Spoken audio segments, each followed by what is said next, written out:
En général, les batailles sont pour une décennie quand on commence quelque chose. Alors là, ma réponse va être peut-être un peu plus énervée.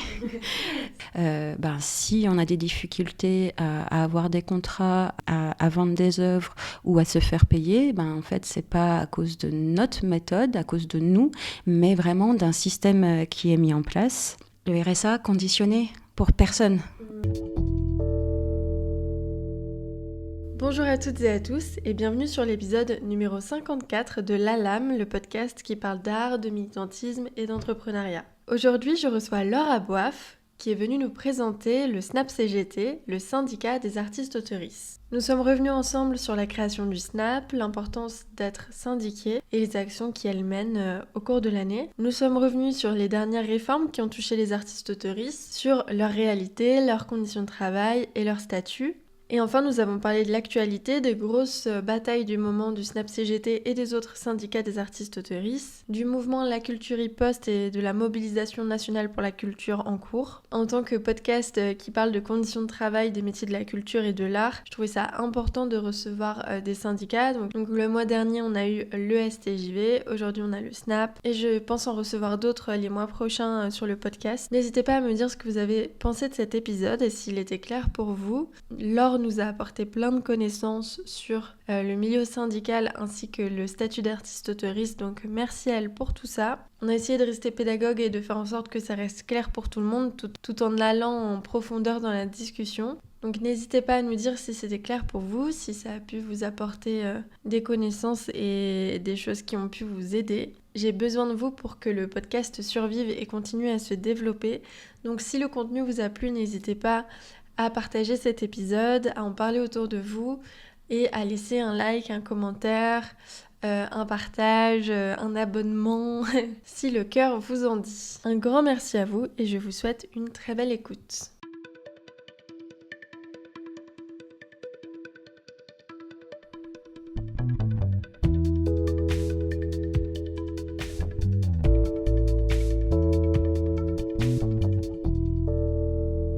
Bonjour Laure. Bonjour.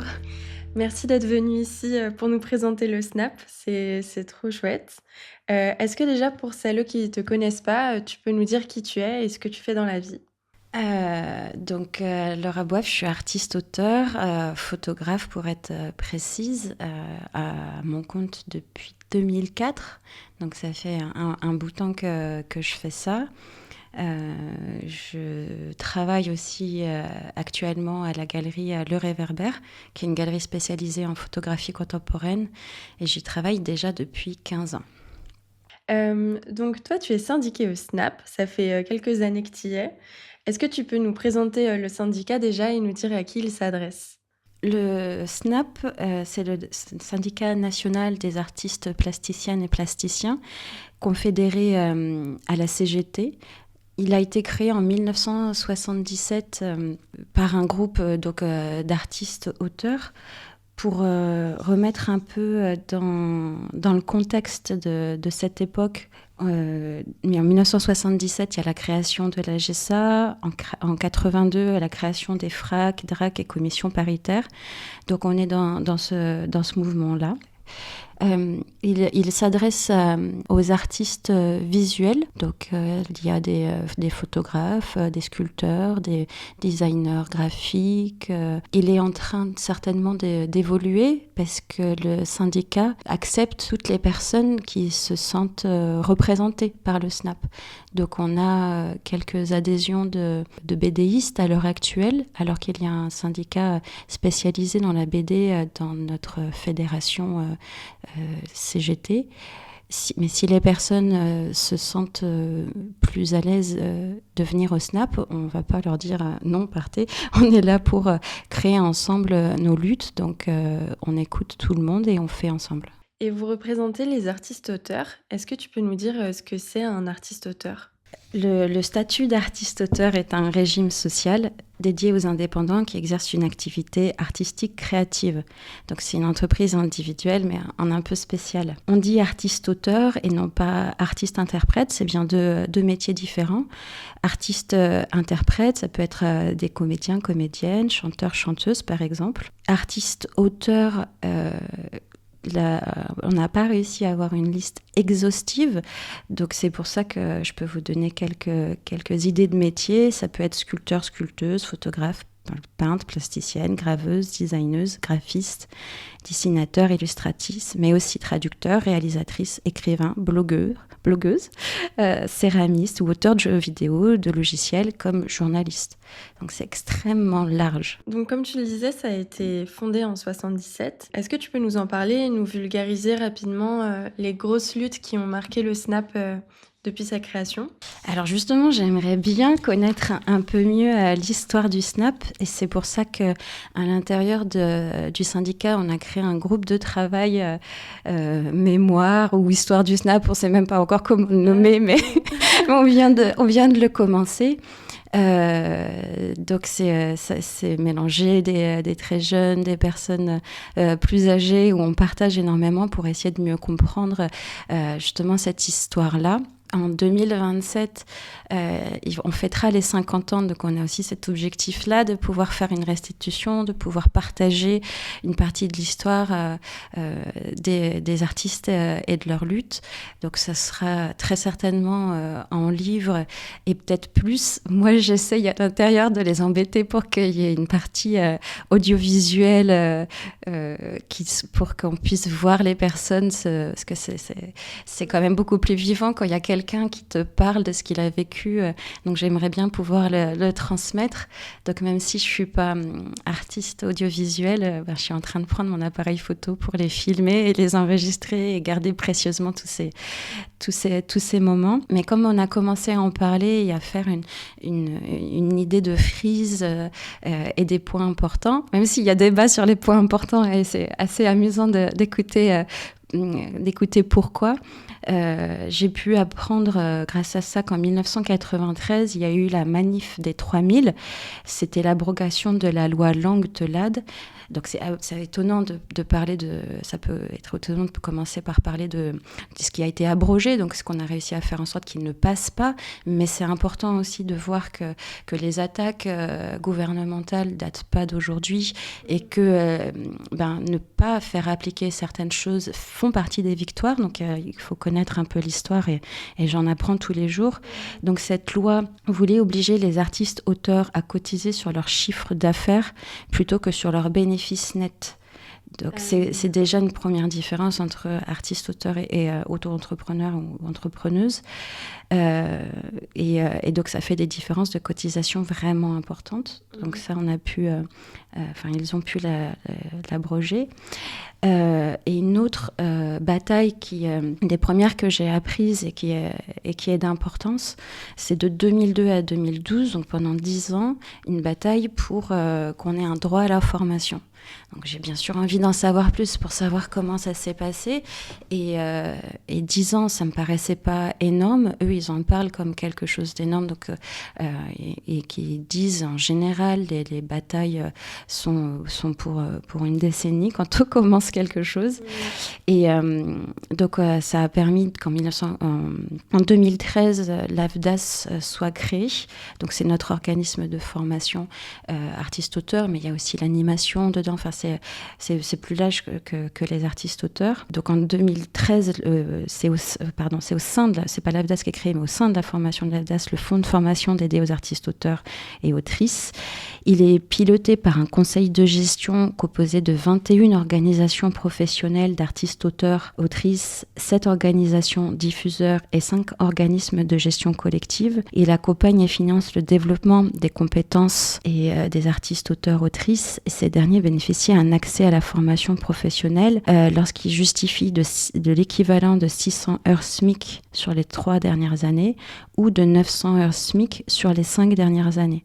Donc ça permet aussi de commencer à avoir des pensées de montants glissants pour d'ouverture des droits. Et moi, dès que j'ai été intégrée à la représentation nationale de mon syndicat, on m'a proposé d'être représentante au sein de l'AFDAS pour les photographes.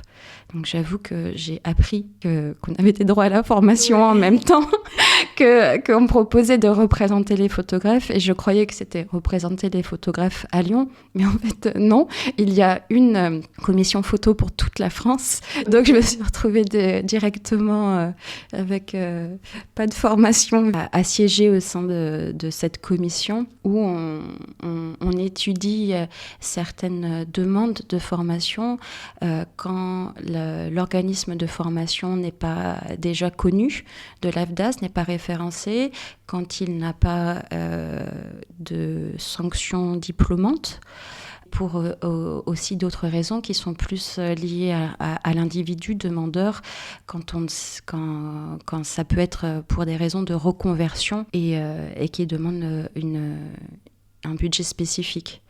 Okay. Mais ce qui est intéressant avec l'AFDAS et cette création du fonds pour les artistes-auteurs, c'est que c'est vraiment une gestion par nous-mêmes. Donc on étudie ensemble, ceux de la profession, comment bien gérer financièrement, que ça corresponde à nos besoins, et les commissions thématiques comme ça permet aussi de voir l'évolution de nos métiers et de comprendre l'état des besoins de chacun et chacune. Et puis vous êtes d'autant plus alerte du coup à même de bien comprendre les besoins, vu que vous les vivez aussi dans votre métier, quoi. C'est ça. C'est hyper intéressant. Et je comprends aussi ce que tu disais sur la mémoire dans les luttes.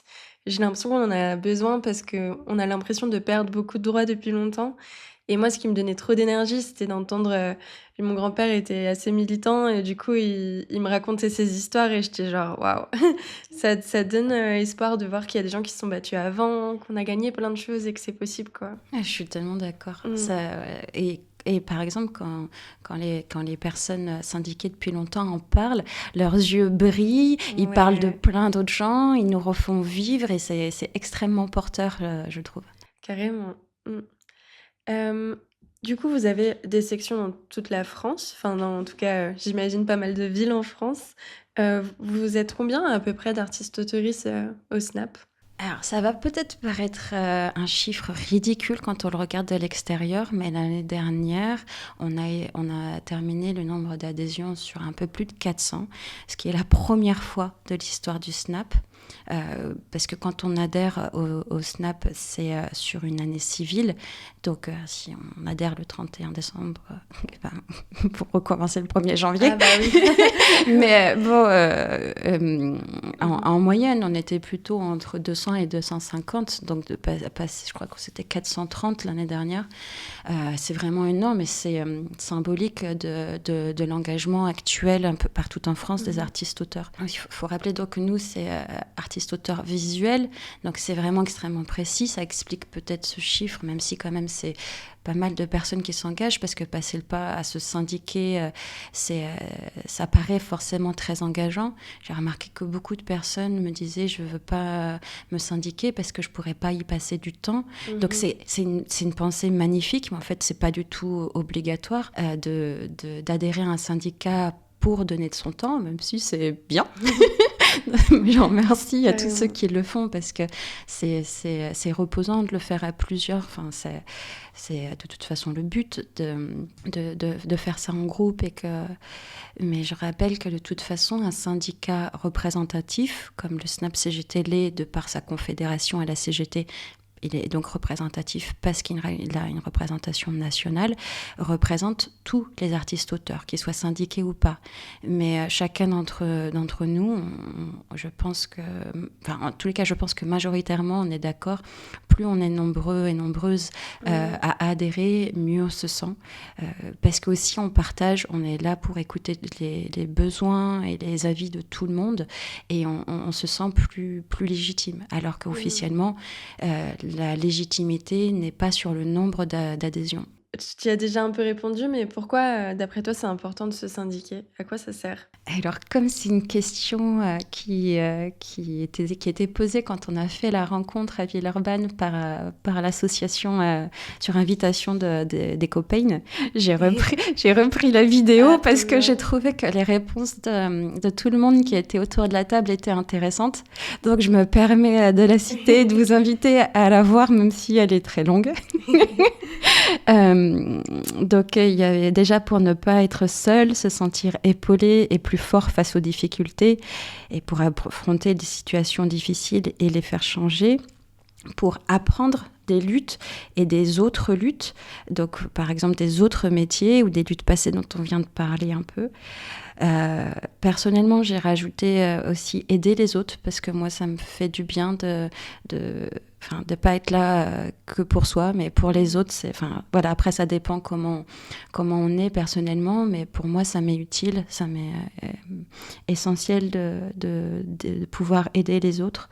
Donc, c'est aussi recréer du lien, pouvoir vivre et faire vivre la solidarité.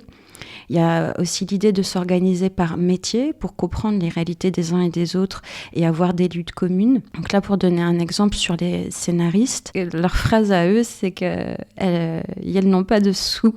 Ils sont rémunérés en droits d'auteur, d'autrice. Et quand ils sont payés, ils contractent une dette avec une avance sur les droits qui seront perçus ensuite. Et dans le coût du projet, il y a la prod et il y a rarement des surplus en droits d'auteur, d'autrice.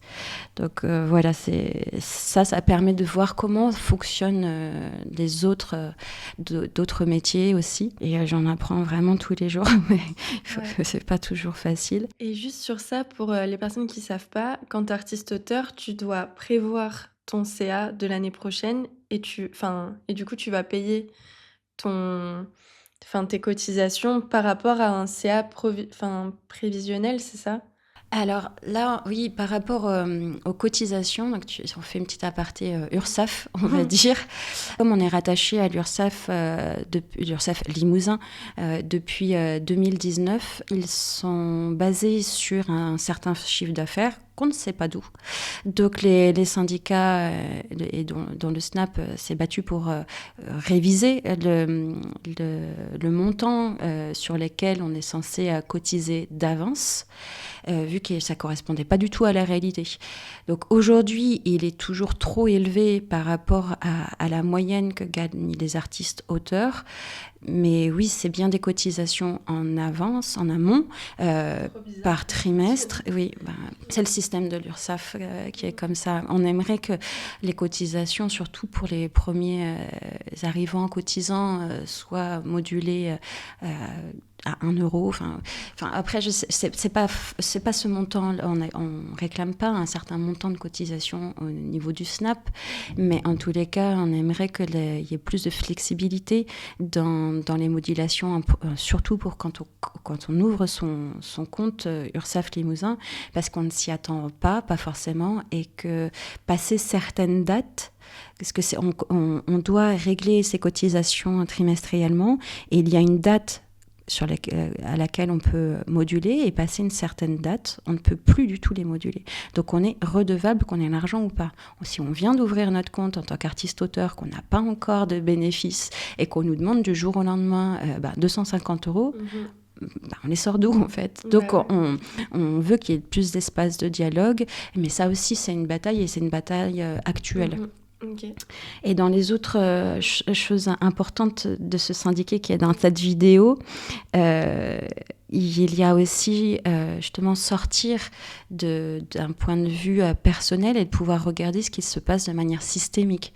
Donc prendre ce pas de recul permet de comprendre que si on a des difficultés à avoir des contrats, à vendre des œuvres ou à se faire payer, en fait c'est pas à cause de notre méthode, à cause de nous, mais vraiment d'un système qui est mis en place. Et il y a aussi les droits à la formation de la CGT, parce que nous, on est confédérés, on a accès à des formations de notre syndicat, de la fédération, mais aussi de la confédération. Il y a aussi avoir des liens internationaux avec d'autres syndicats ou des organisations professionnelles. Donc comprendre culturellement comment c'est développé dans d'autres pays, c'est extrêmement intéressant. On s'enrichit les uns les autres et on se donne de la force aussi. Je vais peut-être arrêter la liste là, il y a vraiment tout dans la vidéo. Il y a plein d'avantages. Oui. Et justement, juste pour que ce soit clair, on en a parlé dans l'épisode avec le STJV, mais qu'est-ce que c'est un syndicat confédéré? Qu'est-ce que ça veut dire? Ça veut dire qu'on fait partie d'une organisation qui est beaucoup plus grande. En fait, chaque syndicat reste souverain dans son syndicalisme, mais on a adhéré à un texte commun, un texte de base, qui est entre autres le respect entre nous, le respect des droits humains. Enfin, c'est un texte qui fait quand même plusieurs pages, et c'est notre base commune et c'est sur laquelle on se rallie. Ok. Du coup, c'est des syndicats de plein de secteurs différents, mais reliés par ce texte-là commun, quoi. Et voilà, c'est ça. Ok. Ça peut être des syndicats par branche de métier, mais ça peut être des syndicats aussi géographiques, donc sur une entreprise parce qu'elle est située là, sur une ville. C'est pour ça qu'on parle d'union locale. Les unions locales, c'est un syndicat territorial, enfin d'un certain territoire plutôt. Ouais, si je me trompe pas, par exemple, la CGT, tout le monde connaît, je pense, c'est plein de métiers et de domaines différents. Mais du coup, on a la CGT spectacle, et dans la CGT spectacle, on retrouve le SNAP, etc. Enfin, le SNAP, les autres, il y en a pour le ciné, il y en a pour les interprètes, il y en a pour plein de choses. Oui. Ok. Et du coup, le SNAP, si jamais on veut le rejoindre, on fait comment? Alors, on a innové depuis l'année dernière. Yes. On peut adhérer en ligne, c'est une grande avancée pour nous. Plutôt que d'envoyer des courriers, même si on peut toujours le faire. Et donc, il faut, pour adhérer, il faut aussi régler sa cotisation. Pour deux raisons. La première, on commence à partir de 12 €. C'est le 1 € symbolique par mois pour dire qu'on est artiste-auteur. Et on met sur nos plaquettes le montant de 32 € parce que c'est ce qui nous permettrait de trouver un équilibre financier. Ok, ça marche. Merci beaucoup pour tout ça. On peut passer à la partie numéro 2. Je voulais te poser des questions sur l'état du secteur des artistes-auteurs visuels, en tout cas, de ce qu'on connaît, et aussi des revendications du syndicat.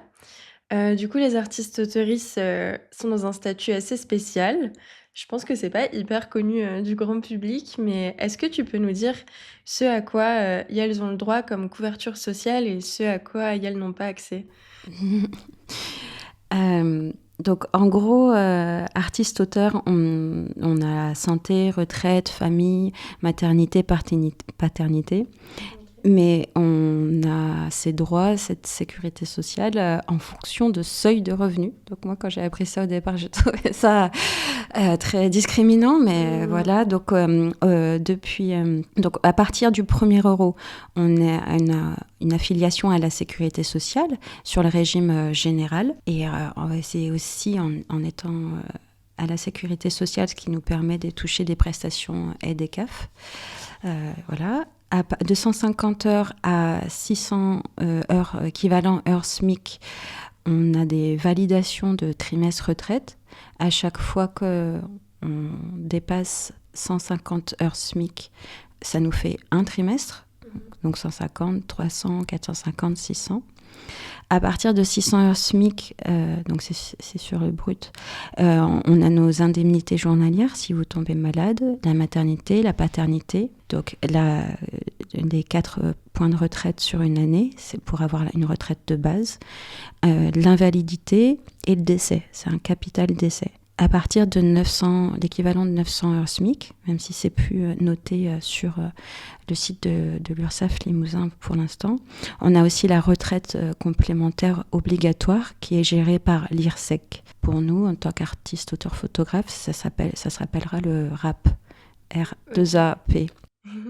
Donc, si on va un peu dans les détails, il y a une complémentaire santé que les artistes, par exemple, que les artistes auteurs au RSA peuvent bénéficier. C'est une complémentaire santé solidaire qui est gratuite. Sinon, on peut la demander et ça varie la cotisation entre 8 et 30 euros par mois. Pour la retraite, déjà on peut consulter, comme on l'a su pendant les manifestations contre la réforme de la retraite, où est-ce qu'on en est dans notre carrière sur l'assurance-retraite.fr, celle qui est donc gérée par l'IRSEC. Et il faut savoir que si jamais vous modulez pas aussi votre cotisation, vous êtes directement, on vous demande 8% sur votre assiette sociale. Donc ça fait un montant assez énorme et il y en a beaucoup qui se retrouvent en difficulté ne sachant pas ça quand on le touche pour la première fois du jour au lendemain. Et puis ils sont assez sérieux sur les relances et pas de délai annoncé en tous les cas pour pouvoir le payer.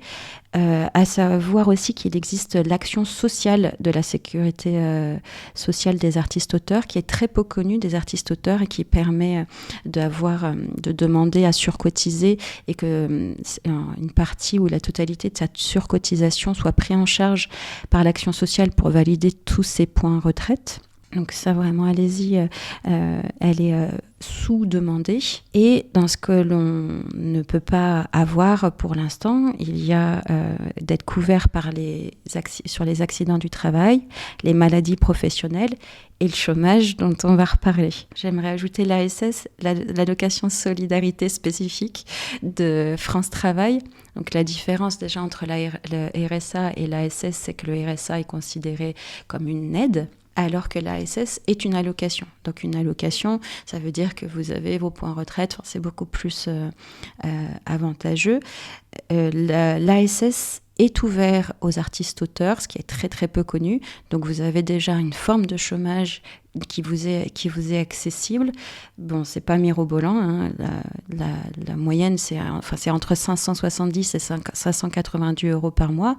La richesse, quoi. Voilà, c'est ça. Et donc aujourd'hui, c'est valorisé à 19,01 € par jour. Donc ça varie en fonction du nombre de jours. Mais ce qui est intéressant, c'est comme c'est une allocation qui dépend de France Travail, ne va être considéré que vos revenus on va dire salariés. Donc, vos factures de droits d'auteur ne sont pas déduits. Ça s'ajoute. Ça, c'est vraiment une bonne nouvelle. Pour pouvoir rentrer dans l'allocation ASS, vous pouvez faire votre demande quand vous voulez.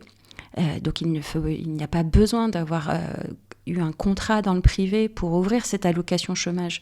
Alors que oui, bien sûr, l'ASS a vraiment une entrée spécifique pour nous. France Travail est encore pas très très au courant, donc il faut beaucoup d'accompagnement. Donc venez vraiment voir un syndicat pour vous accompagner dans ces premières démarches pour que ça se passe bien, pour que dès le dépôt, les bons éléments soient ajoutés. Et pour vous donner un peu une idée, en gros, il faut que vous n'ayez gagné moins de 1 300 € par mois sur toute l'année précédente. Donc chaque mois, que vous ayez gagné moins de 1 300 €. Donc il y a beaucoup d'artistes-auteurs qui rentrent là-dedans. Ouais. Qui pourraient rentrer dedans. Quand on rentre à l'ASS, à l'heure actuelle, on nous demande de pointer, de faire une déclaration tous les 3 mois, et ça se renouvelle à chaque fois. Et ça se renouvelle indéfiniment. Trop bien. Et du coup, il n'y a pas la problématique des 15 à 20 heures comme le RSA, du coup, de formation au travail? C'est une bonne question, parce que ce serait pas appliqué. Enfin, pour l'instant, c'est pas appliqué, mais c'est applicable. Ouais, donc à voir pour la suite aussi. Oui, tout à fait. Justement, là, tu parlais pas mal de seuil de nombre d'heures de travail ou de combien les artistes-auteurs doivent gagner pour débloquer des droits, etc. Et dans les différentes prises de parole que tu fais, tu amènes souvent des chiffres sur la réalité des finances, la précarité des artistes-auteuristes en France. Est-ce que tu peux nous en donner quelques-uns pour qu'on ait une idée de de ce qui se passe actuellement? Attention, je vais me faire plaisir au niveau des chiffres. J'adore. Parce que donc ça m'a amusée parce que ça prouve que j'ai des petites choses qui reviennent tout le temps. Donc je vais vous donner en tous les cas 2 chiffres que je dis souvent, et je vais en rajouter aujourd'hui spécialement. Plein de chiffres. Oui, les chiffres ça me parle pas toujours, mais il y en a certains où tu dis bon, ok, ça je comprends. Donc le chiffre que je donne le plus souvent et qui est dans le livret qui pour une continuité des revenus des artistes auteurices, c'est le salaire annuel net médian. Donc le salaire annuel net médian français dans le secteur privé en 2021 est de 24 144 €. L'assiette de cotisation médiane pour les artistes auteurices en 2021, en population constante, est à 1 531 €. Donc on passe de 24 000 à 1 500 sur un an. Donc, oui, voilà. Là, la différence, elle permet de comprendre que c'est bien systémique et que c'est pas lié à la personne. L'autre chiffre sur lequel je m'appuie souvent, c'est un chiffre du DEPS, donc le département des études de la prospective et des statistiques et de la documentation, qui est relié au ministère de la Culture. Donc c'est bon, là on peut faire, c'est très officiel. Hein. Là, donc j'actualise un peu mon chiffre. En 2022, la culture a une production totale de 100,1 milliards d'euros. Donc c'est pour ça que j'essaye de connaître ces chiffres-là. Notre secteur correspond à plus de 100 milliards d'euros et à une valeur ajoutée de 47 milliards. Qu'est-ce que ça veut dire du coup, valeur ajoutée ? La valeur ajoutée, c'est pas du tout les bénéfices. La valeur ajoutée, c'est la production moins le coût. Donc ça veut dire juste des achats. Donc ce que représente l'achat. Donc 47 milliards, c'est quand même énorme en résultat, et ça correspond à 2% du PIB. Donc quand on regarde 2% du PIB et nos revenus, voilà, quand on les met ensemble, ça commence déjà. Oui, voilà. Et donc pour information, ces chiffres issus du DEPS ne reprend jamais en compte l'économie dans son ensemble. Donc, il y a déjà qu'on exclut les retombées économiques des entreprises liées à la culture et les entreprises patrimoniales, comme la réhabilitation des bâtiments historiques. On exclut l'impact sur le tourisme, on exclut l'impact global sur la vie des gens. J'ai souvent lu des articles titrés « Les villes où il fait bon vivre », en parlant en fait de l'attractivité que la culture donne à des villes. C'est pour aussi parler qu'il y a, en dehors de chiffres économiques directs ou indirects, parce que là j'aimerais aussi qu'on puisse avoir des chiffres indirects, je suis sûre que c'est quelque chose de réalisable. Il y a la valeur sur l'imaginaire qui est au-delà d'un chiffre monétaire. Et qui, même malgré ça, je pense qu'il pourrait aussi être certainement analysable, mais honnêtement, c'est pas vraiment ce que je veux. Et je vais vous donner encore 2 autres chiffres. Le premier qui date peut-être un peu, mais c'est parce que c'est bien de se rappeler de manière historique, c'est sur le rapport Racine, donc qui nous sert encore beaucoup. Il n'est pas si vieux que ça, mais il a eu pas assez de conséquences malheureusement. Donc je vais carrément citer un petit passage. Le rapport Racine met en exergue les nombreux problèmes du régime des artistes auteurices et la précarité de ces dernières. Pour citer ces chiffres, 48% des artistes graphiques et plastiques gagnent moins de 5 000 € par an sur leurs revenus artistiques, 52% si on ne compte que les femmes. Si l'on additionne l'ensemble de leurs ressources, y compris extérieures au champ de l'art, donc emploi, job alimentaire, pension, aide sociale et rente, leur revenu annuel médian s'élève à 15 000 € pour les hommes, 10 000 € pour les femmes. Ouais. Une majorité d'artistes se situe ainsi largement en dessous du seuil de pauvreté. Ça, c'est ici du rapport Racine. C'est clair, c'est dit. Voilà. Et on a un ministère qui, malgré qu'on lui dit ça, je ne sais pas à qui il tient, mais peut-être pas à la culture, parce que là, on se dit, il y a quelque chose à faire. À savoir que le seuil de pauvreté, ça se calcule à 60%, à 85% du SMIC et à 60% du revenu médian. Donc là, aujourd'hui, le seuil de pauvreté est à 1 200 euros net par mois, pas par an. Et le dernier chiffre que je pense vraiment intéressant, c'est issu du travail de la commission fédérale de la CGT Culture cette commission de travail s'appelle Mixité Femmes, qui a sorti l'année dernière un 4 pages qui est toujours disponible, téléchargeable sur le site, et qui donne énormément d'explications et de chiffres sur les différences entre femmes-hommes à même métier, à même niveau scolaire. Et donc j'en prends juste un extrait parce que moi il me parle, mais enfin voilà, lisez-le si vous êtes intéressé par connaître des réalités qui ont été étudiées, et puis pour remercier les personnes qui travaillent dessus, à les mettre en lumière, c'est aussi bien de les lire. Donc les écarts de rémunération étaient en moyenne de 15% en 2021 dans les domaines de la culture, mais attention, ils varient fortement selon le secteur. Donc par exemple, l'édition phonographique, moins 21% d'écart, et varie aussi en fonction des familles de métiers. Donc par exemple, une technicienne de l'image en audiovisuel gagnera en moyenne 27,4% moins qu'un homme, et ça c'est une source CNC.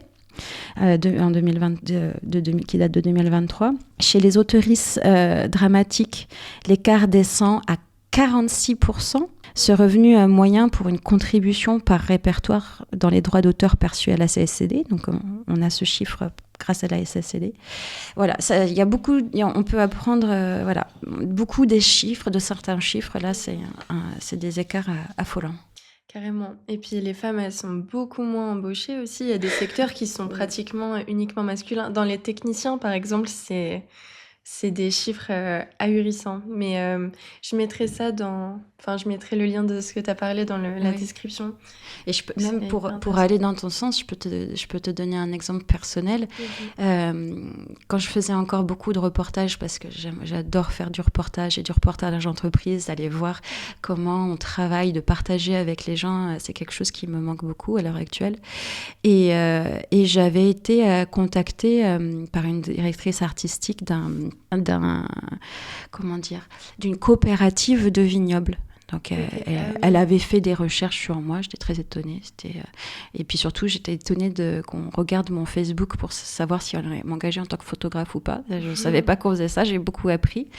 Mais en tous les cas, elle me sélectionne. Et comme je n'avais pas de véhicule, ni même le permis, elle vient me chercher le jour où je dois faire le reportage. C'était des portes ouvertes avec un prix artistique. C'était une journée extrêmement belle et riche. Il y a eu énormément de personnes. Vous pouvez visiter aussi leur usine de mise en bouteille. Et donc j'arrive très tôt le matin avec tout mon matos bien chargé et bien stressée de rencontrer beaucoup de personnes en si peu de temps. Et là, le directeur de cette coopérative me regarde sa directrice artistique, puis me re-regarde de haut en bas, donc déjà pas très agréable, et elle commence par lui dire mais il est où le photographe? Oh, wow. Ouais. Et honnêtement, j'avais pas eu affaire à ça aussi directement. Enfin, j'avais eu affaire à beaucoup de choses, mais là, juste à 1 mètre de moi, cette personne qui me dit même pas bonjour et qui dit ça. Et la directrice artistique, elle lui répond c'est bien vous qui avez validé le dossier sur présentation des photos pour cette journée. Donc, le photographe, elle est là. Ouais. Et il était hyper vexé. Je ne l'ai pas revu de la journée. Et moi, j'étais impressionnée par la directrice artistique qui a su quoi dire tout de suite, qui a affronté son regard et qui avait une prestance magnifique. Alors que moi, j'étais en train de me décomposer. Ça m'a fait beaucoup de bien et ça m'a donné de la force. Et je me suis dit, oui, j'ai été choisie pour ma photo. Donc... Carrément, ça me parle beaucoup. Et les milieux des vignobles, apparemment, c'est pas mieux. Donc, je pense qu'elle doit avoir l'habitude d'avoir affaire à ce genre de mec. Ok. Mais, ouais. Ah, mais c'était assez ouf de... ça te sèche, quoi. Voilà, c'est ça. Tu te sens dévalorisé. On dirait que ton travail ne vaut plus rien alors ouais. Puis, j'ai pas compris le besoin d'être un homme pour faire des photos. Oui, vraiment. Sur votre site, votre première revendication, c'est pour la rémunération de nos métiers et entre guillemets grille tarifaire, pardon. En quoi est-ce essentiel pour vous d'avoir une grille tarifaire et aujourd'hui, il n'y en a pas, donc quel est l'impact sur les travailleuses indépendantes quand il n'y a pas de grille tarifaire, justement? Et oui, ça devient la loi du marché au plus fort, à celui qui a malheureusement des dents longues ou pas. Enfin, ça, c'est un peu caricatural de dire ça, mais on a vraiment besoin de se situer. Donc, juste à noter, j'ai donné 2 exemples. La SAIF, qui est un organisme de gestion collective de droits d'auteur, propose une grille de tarifs en ligne qui est téléchargeable. Donc, on peut très bien voir combien on peut demander pour une exposition temporaire, les droits de présentation dessus. Enfin, c'est pas. Moi, j'avais l'habitude d'avoir que des grilles type UPP où j'ai jamais réussi à comprendre le nombre de points accumulés pour comprendre comment la grille fonctionnait pour pouvoir dire quel était le montant de la prestation que je proposais. Là, la grille de la SAIF, donc par rapport à des expos, des rencontres publiques, il y a tout dedans. Elle est claire et simple d'utilisation, donc je vous la conseille. Je prends un exemple. C'est important, parce qu'on est perdu. Oui, c'est ça. Là, par exemple, pour un artiste ou une artiste, une expo de 1 mois, c'est 1 231 € de base. Voilà. On est très loin de ce qui est actuellement appliqué. Donc, c'est bien de les avoir en tête. Et il y a autre chose que j'ai pu apprendre, en fait. Personnellement, c'était grâce au syndicat, parce qu'on se parle tout simplement, on s'échange sur beaucoup de choses. Eh bien, il y a une calculatrice en ligne du réseau Astre. Réseau Astre, c'est Bordeaux, tout ça. Pour y accéder, il faut aller donc sur la page rémunération artistique du réseau Astre. Et là, on peut...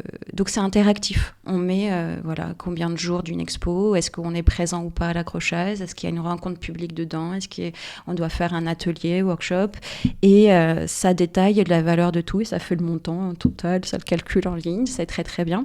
Voilà, ça fait déjà 2 exemples français qui peut nous aider dans pas mal de cas. On a une commission de travail au sein du SNAP justement qui s'appelle grille de rémunération. Donc on essaye d'y bosser, on aimerait bien faire des choses en ligne. Je pense que un PDF est quand même plus facilement accessible. Enfin, en tous les cas, pour pouvoir le mettre en œuvre avec les moyens financiers qu'on a aujourd'hui. Mais on continue à le travailler. Et moi, qui m'intéresse aussi beaucoup à l'international, j'ai pu assister à une rencontre, et les autres, j'ai lu les comptes rendus que je ne pouvais pas, mais de ce travail grille tarifaire sur l'international aussi. Donc il faut savoir qu'en Italie, ça a été un point de travail très important entre organisations, donc ça leur a permis de se structurer. Donc si vous voulez aller voir de ce côté-là, tapez Art Worker Italia. Oui, c'est en anglais, hein, mais... c'est intéressant de savoir où on en est dans les autres pays. Ouais, et c'est pour ça que là, je vais leur donner plein d'exemples dans les autres pays, parce qu'ils sont hyper inspirants. Et ça permet de voir que beaucoup avancent, comment ils avancent, et nous, en fait, on est super en retard. Ouais, okay. Donc, inspirons-nous d'eux, et aussi soyons solidaires de ce côté-là, parce qu'on peut aussi peut-être apporter des soutiens, en même temps que eux nous soutiennent, en fait, même en avançant, et des fois, en échangeant avec nous, ils sont très... bienveillants et partants pour pouvoir faire des discussions, des visios, voilà. Aux Pays-Bas, les institutions publiques et les artistes ont adhéré à une grille de tarifs qui est calculable en ligne aussi. Et les institutions publiques, donc musées entre autres, trouvent que c'est un vrai soulagement. Alors eux, ça peut paraître un peu étonnant, mais ils ont travaillé ça avec un organisme, et ils ont dit que la tarification, en tous les cas, la ligne budgétaire pour payer les artistes-auteurs, c'était bien de les faire sortir de toutes les autres lignes budgétaires, et ils sont du coup adhérents à un fonds spécialement pour ça, et ça a apaisé les relations de travail, ça leur a permis de faire des expositions dans des meilleures conditions. Et cette grille de tarifs, elle est géniale. Enfin, je veux dire, j'aimerais être payée comme eux. Et alors ça, par contre, essayez de vous le prononcer. Vu que c'est du néerlandais, je vais essayer de faire de mon mieux. C'est Kunstenaarhonorarium. Vous avez compris? Je te le demanderai en écrit, comme ça je le mettrai en description. Voilà. Et voilà, c'est parti d'une conférence Culture in Pictures qui date de fin 2015. Et ça a amené à ce grille de tarifs sur lequel ils ont adhéré, sur lequel ils ont trouvé une méthode de financement, parce que aussi il faut trouver des financements. Donc c'est ce qu'on aurait pu espérer avec le rapport Racine, que ça donne aussi des avancées telles que celle-ci. Ben, eux, ils l'ont fait. Voilà. Et pour terminer sur la grille de tarifs, dans un des podcasts, parce qu'il y a beaucoup de podcasts très intéressants qui émergent un peu de partout, pour aussi étudier nos situations, pour se parler, pour s'épauler. Il y a une artiste qui avait dit dans un de ses podcasts, moi je facture les droits de présentation, les droits de rencontre publique, et je marque après moins tant. Et je l'envoie à ceux chez qui j'ai fait des expos. Ça permet de sensibiliser, au moins, de dire, là, ce qui n'est pas rémunéré aujourd'hui, ça vaut tant. En fait, ouais. mon temps vaut quelque chose, mon travail vaut quelque chose. Aujourd'hui, il n'est pas respecté. Et c'est pas pour autant que je vais me taire. Alors c'est très courageux, je pense, dans quand même pas mal de cas, mais j'ai trouvé ça très inspirant parce qu'elle se laisse pas faire. Carrément. Ouais, moi, la dernière fois, j'ai écouté un podcast sur la musique et c'est une DJ lyonnaise qui s'appelle DJ Pom Pom Pom. Et elle, je l'ai trouvée hyper courageuse aussi parce qu'elle disait que en fait, tu sais, souvent, tu es en auto-entreprise et du coup, c'est pareil, hein, t'as pas de grille, on peut te payer 50 € ta soirée et ça va, tu vois. Et elle en pouvait plus. Du coup, elle a dit non, mais moi, je serais intermittente et si on me prend pas en tant qu'intermittente, je viens pas. Et du coup, elle s'est fait refuser de plein de salles, mais aujourd'hui, elle a son intermittence. Alors qu'aucun des DJ à Lyon, très rarement sont en intermittence. Hein. Ça n'existe pas beaucoup, quoi. D'accord. Je trouvais ça hyper courageux. Et au final, elle réussit bien, donc... bravo. Comme quoi... C'est beau.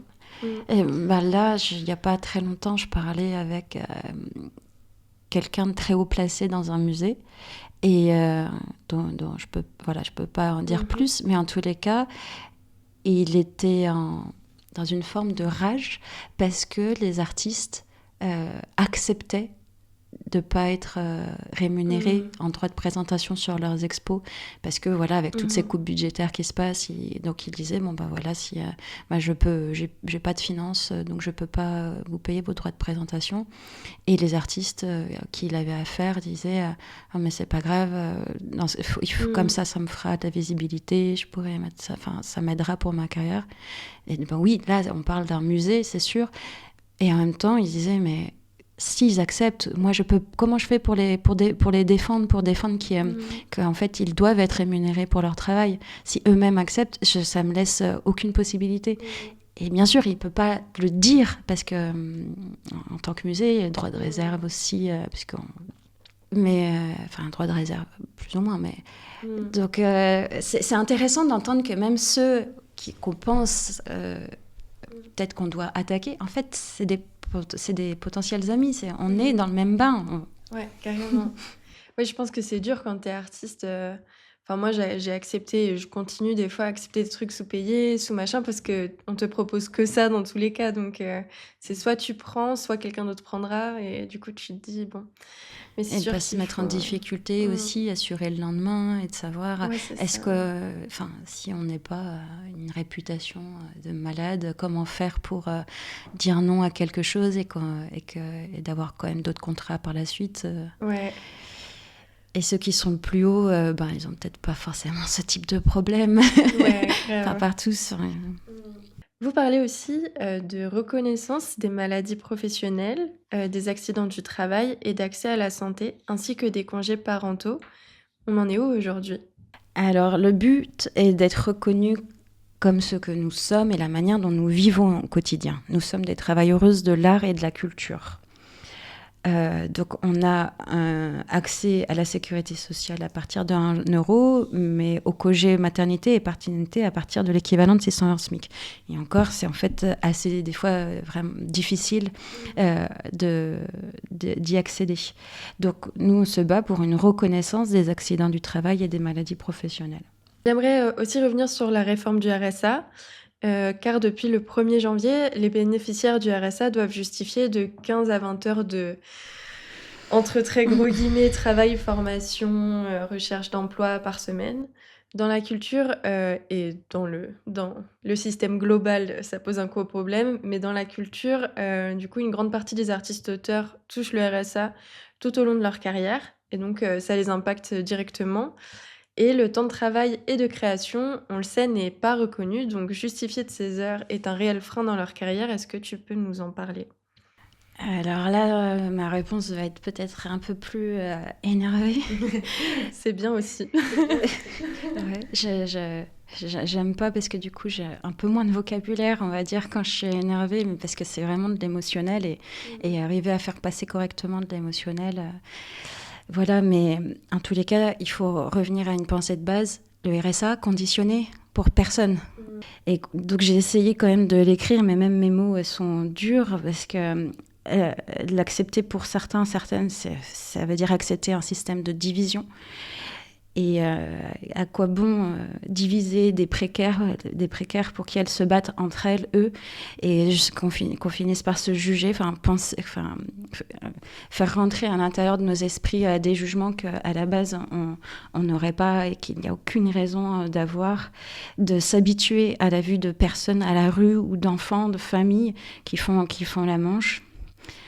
Voilà, c'est assez dur pour moi parce que ça fait partie des choses qui me portent aux tripes.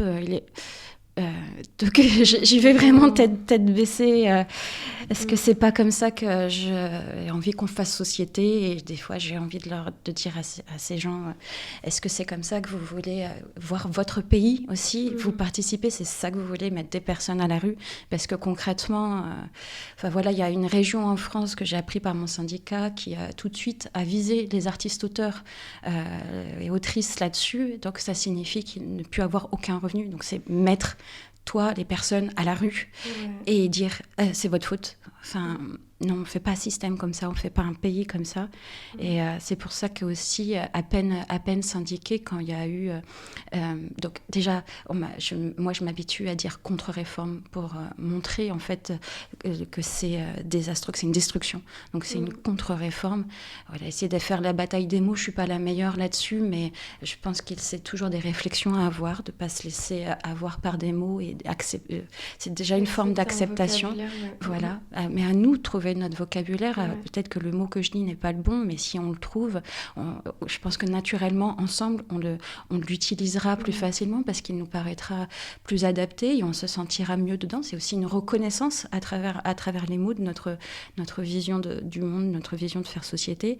Et donc, peu de temps après donc c'était moins d'1 an après que j'ai commencé à militer, à être syndiquée, il y a eu une rencontre au ministère et on m'a dit, Laure, si tu veux, oui, je veux. Et après, je me suis dit, mince, mais carrément au ministère, mais comment ça fonctionne? Sur la question du RSA. Sur la question du RSA. Et il savait déjà que ça m'importait beaucoup parce que, en gros, on a une personne vraiment référente à l'intérieur du syndicat parce qu'elle le vit depuis très longtemps, que son compagnon est aussi artiste-auteur au RSA, ils ont un enfant. Enfin, voilà. Donc, ils sont vraiment... elle l'affronte tous les jours et elle a beaucoup de, on va dire, de patience parce qu'elle a réussi à parler à plusieurs conseillères CAF qui maintenant deviennent des interlocuteurs et interlocutrices privilégiés, donc qui nous permet d'apprendre nationalement. Donc ça compte sur très peu de personnes. Et moi, je me suis tout de suite intéressée parce que je veux comprendre. Je ne suis pas concernée et ce n'est pas pour autant que ça ne me concerne pas. Parce que justement, si tu as un tout petit peu le moyen d'être en dehors de ce système-là, je pense que c'est important de pouvoir aider et protéger ceux qui vont être le plus soumis parce qu'ils sont déjà ils peuvent être dans une forme de détresse psychologique et donc pas se sentir seul, ça veut dire aussi des personnes même un peu plus éloignées de ce système-là, de se sentir concernées. Et donc j'y suis allée et quand j'y suis allée, je me suis dit waouh, mince, mais en fait je représente le SNAP, mais c'est ma première fois, j'avais jamais parlé en public et je fais face au ministère. Et comment ça se passe et qu'est-ce qu'on attend de moi et quel peut être le résultat en fonction de ce que je dis, est-ce que ça peut réellement influencer les choses. Et donc ça a été une sacrée étape pour moi. J'ai quand même eu de la chance parce qu'il y avait un représentant de la Fédération Spectacle qui était là. Et par exemple, rien que où s'asseoir. Donc moi je m'étais assise au mauvais endroit parce qu'en fait c'était une forme de U des tables et donc c'est un peu comme un affrontement et je m'étais mis à côté des personnes du ministère parce que je me suis dit bon, il y a une place et là tout le monde m'a regardé, ok, suis pas au bon endroit. Je dois pas être au bon endroit. Et en fait c'est vraiment stratégique de se mettre à côté de personnes qui ont la même vision que toi. En fait ça te soutient. Okay. Donc des choses aussi petites que ça peuvent avoir une grande importance sur ton discours et t'apporter beaucoup plus de force. Donc ça c'était bien qu'il m'ait fait revenir à côté de lui et aussi parce que des petites paroles entre deux grands discours aidaient à trouver les mots. Et à un moment, vers la fin de cette rencontre, où le but était de comment adapter en fait cette contre-réforme du RSA pour un peu sauver les artistes-auteurs, ce qui était déjà assez révoltant. Mais bon, tu viens quand même à une table de négociation, donc tu dois trouver une solution. Face à ces discours qui étaient extrêmement policés, qui m'insupportent, où on ne sait même pas et puis ce que pense la personne, peu importe finalement, ce qu'il est là pour établir ce qu'on lui a dit, mais au moins il pourrait nous dire clairement et qu'on ne perde pas notre temps. Oui. Mais bon, apparemment, une table de négociation, ça se passe obligatoirement comme ça. J'ai fini par m'énerver et parce qu'on nous disait qui il faut sauver et qui il ne faut pas sauver, quoi. Donc, juger des artistes, pour le ministère, c'était en fonction d'un fort potentiel artistique. Donc, ça veut dire des revenus qu'ils vont bientôt avoir parce qu'ils sont bons. Enfin, bref, que des choses absolument horribles, même si j'étais très, très partagée parce que ce système... l'image de ce système était dégueu, c'était quand même le système qui permettait à 90% des artistes-auteurs de sortir des obligations que la contre-réforme allait porter. Mais l'idée était insupportable et à la fin, au bout de 2 heures quand même, forcément, au bout d'un moment, ça commence à peser. Et je me suis énervée et j'ai pris la parole, puisqu'aussi on ne me la donnait pas vraiment, malgré que je la demandais. Là, c'était quand vraiment... on te dit on te reçoit pour t'écouter, mais qu'on ne t'écoute pas, c'est un peu... Voilà, c'est ça. Et un peu explosé et j'ai dit mais quand le ministère fait une recommandation et même pas une obligation de droit de présentation pour les artistes-auteurs qui exposent au sein de leur institution, vous croyez pas que c'est en fait systémique et dans ce cas vous devez battre un système et non pas dire que c'est une faute individuelle. Mais je l'ai dit de manière un petit peu moins polie, même si je suis quelqu'un de très poli, parce que la vulgarité pour moi est une sorte d'abandon de la force du langage. Et en fait, j'avais honte. J'avais honte parce que je me suis dit, mince, je suis la nana hystérique. Je n'ai pas été capable, alors que tout le monde gardait un calme et un protocole de parole dans lequel je ne connaissais pas et que, de toute façon, il faut quand même s'habituer. Et je ne sais pas si j'ai envie de m'y habituer. Quand je suis sortie, j'ai demandé à cette personne de la fédération CGT ce qu'il en pense. Enfin, je me suis excusée d'abord et il m'a dit mais en fait t'as pas à t'excuser, l'énervement et la colère est aussi un des pouvoirs aux tables de négociation parce que ça montre ce qui est important et donc taper du poing ou se mettre en colère c'est pas une défaite de ta part, au contraire c'est montrer que c'est inacceptable et donc ça va nous aider. Alors, du coup, c'était complètement à l'opposé de ce que je pensais, et c'est très intéressant. Mais ça, c'est que par l'expérience qu'on peut le savoir.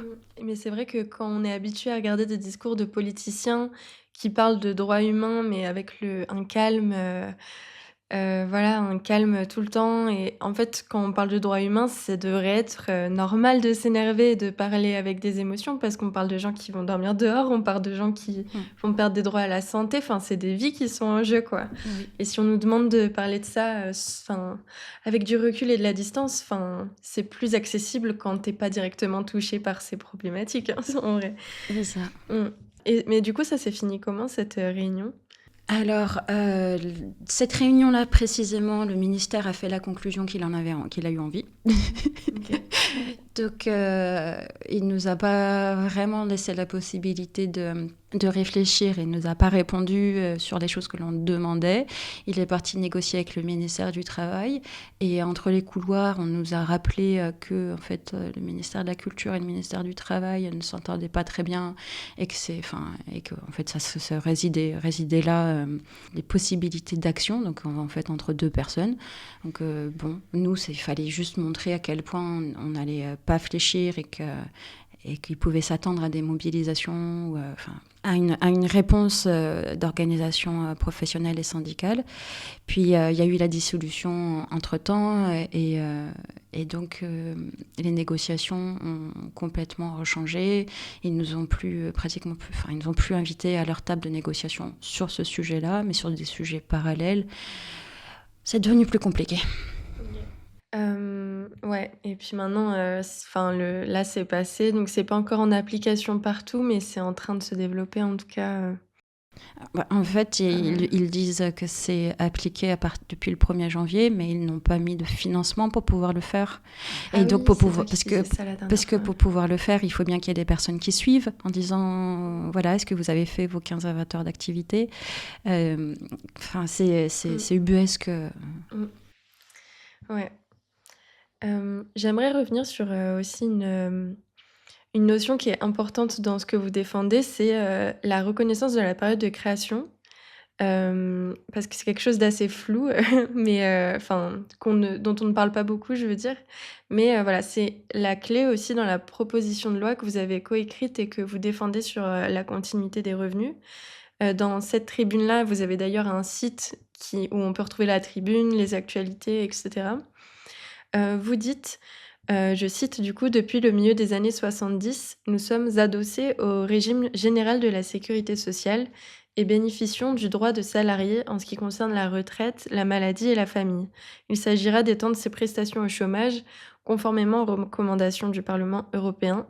Est-ce que tu peux nous parler de ça ? Oui. Alors, le Parlement européen ne porte pas de compétences obligatoires en matière de culture, mais s'en préoccupe tout de même, à tel point que, outre le programme Europe créative, que peut-être les artistes-auteurs qui écoutent connaissent, qui permet de faire le lien entre plusieurs pays, le Parlement européen a lancé l'année dernière une consultation et a formulé ses recommandations grâce à sa compétence sociale. Le Parlement donc a établi... et ça va certainement vous surprendre, mais il a vraiment établi qu'il faut créer des conditions de travail décentes pour les artistes auteurices. Donc, il parle de travail, tout simplement, donc ça fait plaisir. Créer des conditions pour l'équité des rémunérations, donc ça, c'est grâce à sa compétence contre le dumping social, donc il l'applique pour nous. Pour l'interdiction des contrats abusifs, pour la régularisation de l'intelligence artificielle et pour le renforcement des syndicats et de la négociation collective. Ça, c'était pour moi le plus étonnant, c'est eux qui parlent de syndicalisme et qu'il fallait remettre en jeu parce que c'est donc un enjeu de notre métier. Magnifique. Bon, voilà, pas beaucoup de répercussions en France, mais ça avance dans d'autres pays. Et pour reprendre ton extrait et apporter plus d'indications, les artistes, auteurs, autrices, plasticiens, plasticiennes bénéficient du régime général de la sécurité sociale depuis 1964, ça c'est grâce à Malraux, gestion qui a été confiée à la Maison des artistes, puis en 1977 pour les autres artistes auteuristes, avec la création de l'AGESA. On va rappeler que donc, les ressources des artistes autoristes sont sur l'exploitation des œuvres seulement, donc un produit fini, un produit déjà, et que le travail de création n'est pas rémunéré.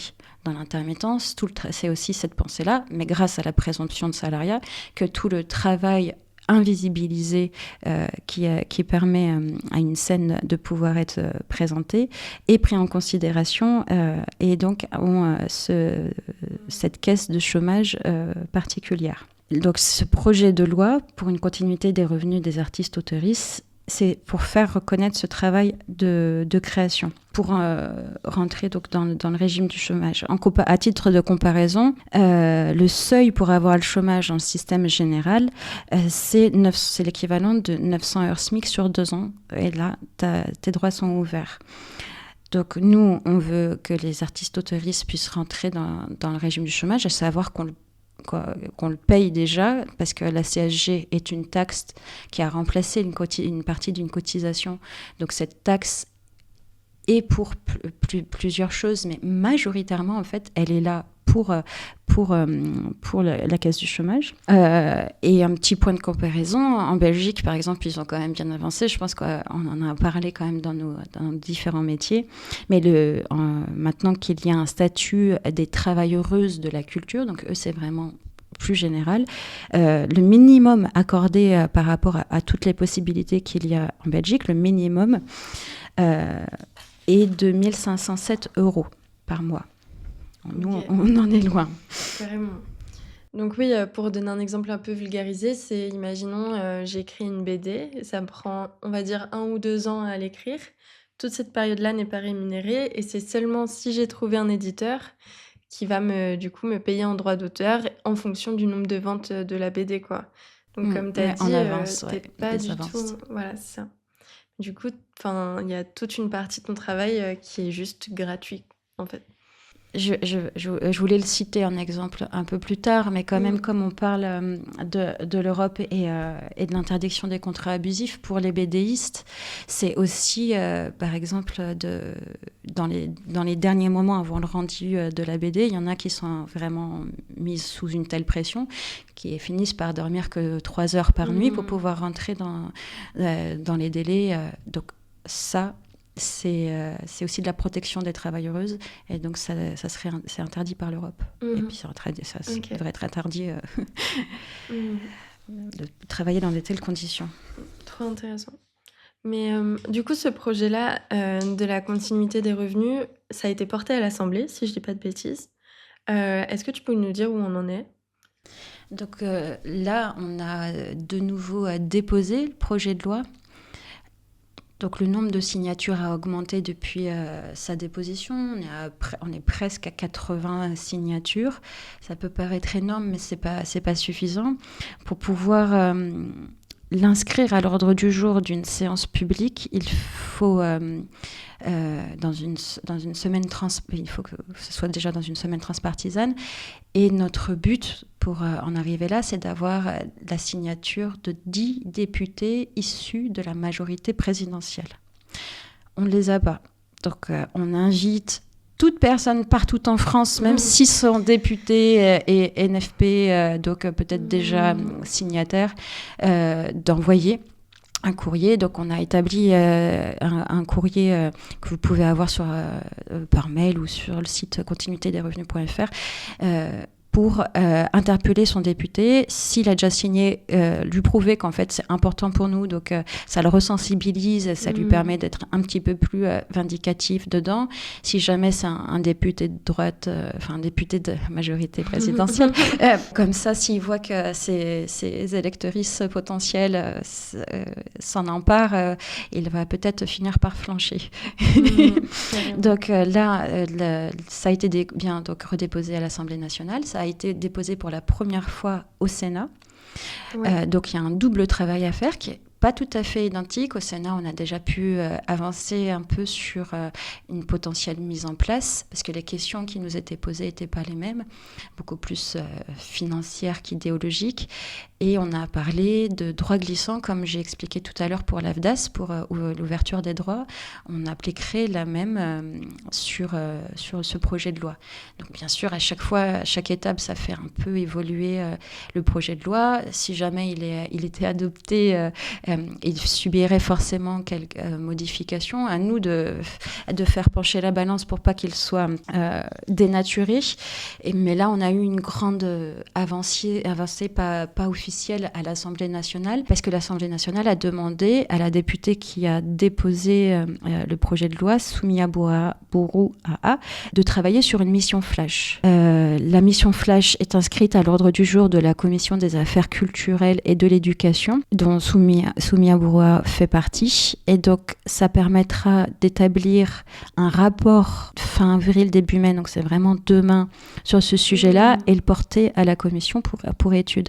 Une mission flash, ça signifie en gros, on va auditionner des personnes qu'on considère expertes du sujet. Donc, ça laisse à l'appréciation de l'Assemblée nationale qui est experte. Des fois, c'est des personnes vraiment tirées au sort. On se demande comment même ils ont trouvé ces personnes-là, qui connaissent à peine les sujets. Et des fois, c'est vraiment extrêmement bien fait. Donc nous, en tant que les organisations professionnelles qui soumettent ce projet de loi, on est en train de travailler pour justement établir une liste d'experts et d'expertes pour inciter à ce que ce soit des personnes qui connaissent vraiment le sujet qui viennent répondre. On va le proposer, on va le soumettre à la députée. La députée a l'obligation de trouver une autre députée pour faire ce travail issu de la majorité présidentielle. Donc c'est toujours à deux que ça se fait pour avoir avis et contre-avis. Donc la deuxième députée elle fera aussi la même chose de son côté. Et voilà, on est en train de faire une sorte de paysage multiple. Et moi, personnellement, j'essaye de voir comment est-ce que les témoignages pourraient aussi impacter, parce que j'ai vu, y compris au ministère, mais aussi à l'Assemblée nationale, parce qu'on avait déjà fait une table ronde en 2022, je crois, ou 2023, sur ce sujet-là, que le format témoignage était beaucoup plus impactant. Mais comme pour nous toutes, en fait. Quand quelqu'un nous parle de ce qu'il vit concrètement, ça permet de prendre conscience et ça nous reste beaucoup plus en tête. Ouais. Même chose pour les députés. Je me souviens de la table ronde que tu avais faite la dernière fois là, sur la continuité des revenus avec des artistes-auteurs. Parce que là, on parle de vie concrète, quoi. On ne se rend pas compte. Là, on parle de notions politiques, mais ça a des impacts concrets. Et pendant cette table ronde, du coup, il y avait des artistes-auteurs qui témoignaient et c'était plein d'émotions. Il y en a qui ont craqué sur scène. Il y a eu... on se rendait compte le quotidien de ce que c'est que de vivre avec le RSA et la peur de le perdre en plus, le RSA, avec des horaires à rallonge. Il y avait, comment s'appelait l'association des artistes-auteurs ? Enfin, pas pour les artistes-auteurs, mais... L'accompagnement, c'est Solidarté, qui est une des branches de l'ASSO. C'est le nom de l'association qui s'appelle l'ASSO, à qui j'ai demandé aussi de témoigner, eux, dans le sens de comment ils le vivaient aujourd'hui d'être une structure agréée pour l'accompagnement de personnes de la culture, parce qu'il n'y a pas que artistes-auteurs, mais de travailleuses de la culture au RSA. Et il n'y en a pas d'autres, je leur ai demandé, je n'ai pas réussi à trouver en tous les cas d'autres associations spécifiques en France d'accompagnement des travailleuses de la culture, des artistes-auteurs aussi, au RSA. Donc voilà, essayer d'avoir plusieurs avis. Et c'était très important pour moi que cette rencontre NFP, c'est le NFP localement qui m'a demandé à ce que la première réunion publique officielle porte sur la culture, parce que pendant cette campagne électorale, la CGT avait appelé à rejoindre la bataille, dans le sens où faire société n'appartient pas aux politiques, et donc c'est à nous de faire pencher sur notre vision et sur nos luttes de manière active. Et j'avais déjà accepté une rencontre publique pendant le temps de la campagne sur la culture, où on avait parlé des difficultés rencontrées. Donc là, quand ils m'ont demandé d'organiser cette première rencontre publique, j'avais dit OK, mais j'avais dit OK à condition que ce ne soit pas une ribambelle de personnes élues et complètement déconnectées qui viennent parler pour nous. Et ils m'ont donné complètement carte blanche en me disant tu connais ton sujet, vas-y. Donc je ne savais pas si c'était de la confiance aussi, parce qu'ils n'avaient pas le temps de travailler. mais je leur ai dit, dans ce cas, on va se baser sur le témoignage, parce que c'est ce que nous vivons qui est important, et c'est ça que l'on veut faire. C'est là où résident nos luttes. Carrément.